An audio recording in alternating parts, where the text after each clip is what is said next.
If you've used a computer or just gone on the internet, then at some point in your life, you've used a Microsoft product. Microsoft is a young company by many standards, which is a contributing factor to their success. But part of company success has been its ability to respond to market demands, changing technologies, and business opportunities. In many cases, the company has created opportunities, while in others, they were slow to respond. The goal of this channel is to analyze various companies around the world and identify at least one key element that contributed to their growth or ultimate demise.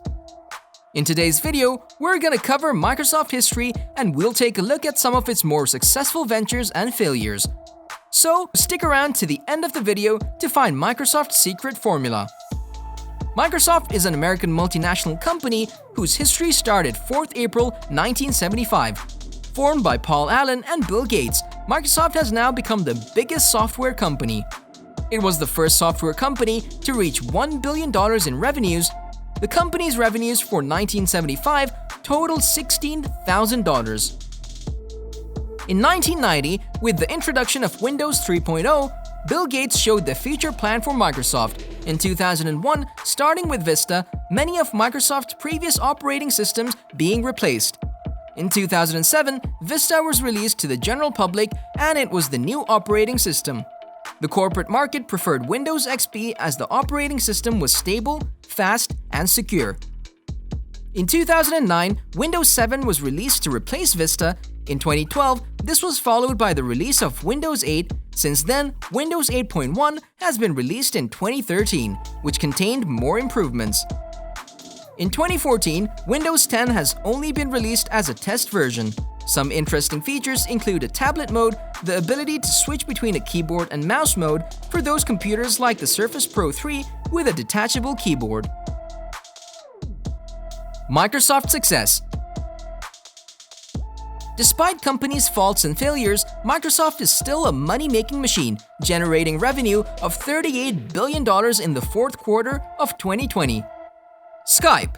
In 2011, Microsoft acquired Skype app for $8.5 billion. In Microsoft history, this was the largest acquisition. Skype was known as the primary method for video calling and also offered file exchange, messenger, and other communications.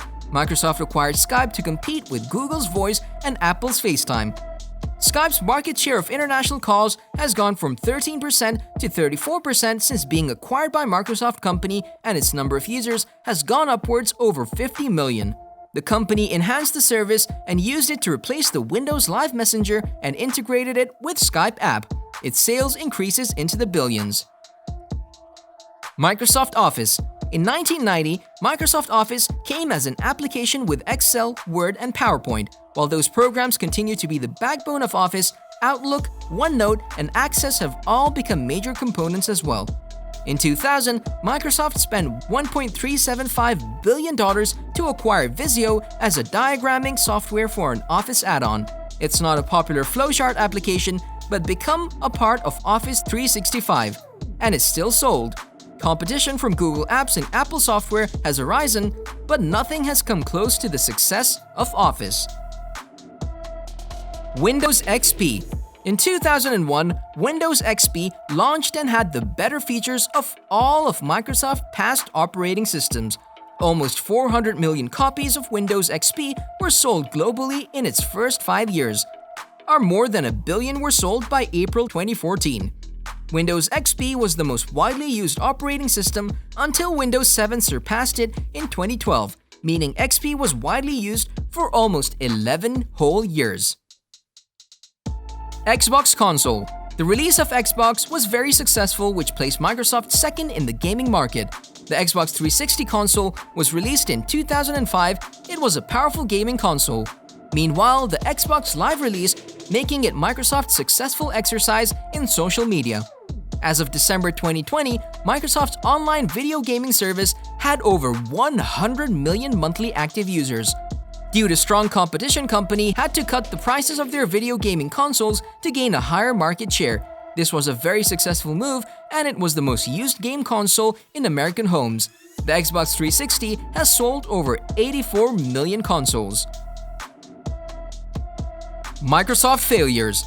As with any company's success story, it's often some fails that it hasn't all gone to plan. Windows Phone. Microsoft designed OS Mobile called Windows Phone. When Microsoft announced Windows Phone, the iPhone and Android had already taken hold of it. Then Microsoft bought a division of Nokia Phone to make its own smartphones. Unfortunately, this was also a total failure. Microsoft waste acquisition of $8 billion on its failed Nokia experiment. In 2017, Microsoft finally started recommending that people use iOS or Android instead. Windows Vista. Released in November 2006, Microsoft aimed to make Vista a highly secure and speedy OS, but unfortunately it didn't appear more secure than previous OSs, and it also suffered from performance, even with the Service Pack updates, which made things worse. Clippy. The Office Assistant Clippy, the anthropomorphic paperclip, was part of MS Office versions 1997 to 2003, and after the very poor feedback, Microsoft turned the default off.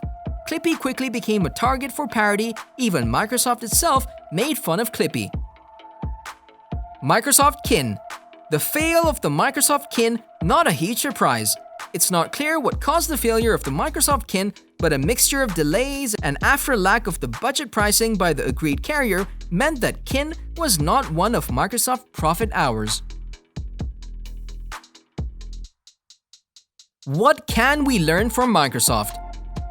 From creating the world's biggest PC software company to founding a non-profit organization, Bill Gates is not shy of achievements. From decision-making to entrepreneurial processes, there are many business lessons that we can learn from Gates. Bill Gates has maintained a vision of the future. Microsoft was known to beat its competitors as they were always one step ahead, looking for the next big invention, so we should always think ahead. Bill Gates once said, "No matter how much money you have, you can't buy more time." Gates understands the importance of time and he spends it wisely every day and prioritizes those tasks which matter most to him. If he doesn't feel that he needs to be at a meeting, he would not attend. Instead, he takes the time to chat with people closest to him and makes sure that he makes time for any important commitments. So we should value our time. There's no doubt that Gates has had a wonderful career. Whether you're a leader, an entrepreneur, or a business administrator, I do hope you can learn from Microsoft and Bill Gates' success. Let us know your opinion in the comment section down below. This was all for today. Hope you liked the video. Don't forget to subscribe to our YouTube channel, hit the bell icon for more updates and notifications. Stay safe, and we'll be back soon with another video.